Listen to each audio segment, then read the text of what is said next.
சாப்பிட காசு இல்லைன்னா ஒரு கால் பண்ணி சொல்லலாம்ல.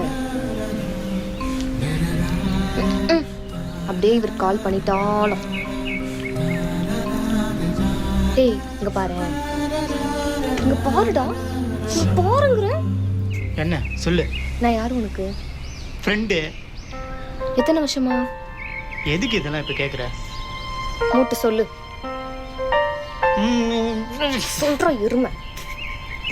நம்ம சின்ன வயசில் பால்வாடி படிக்கிறதுலேருந்து ஃப்ரெண்ட்ஸாக இருக்கும்.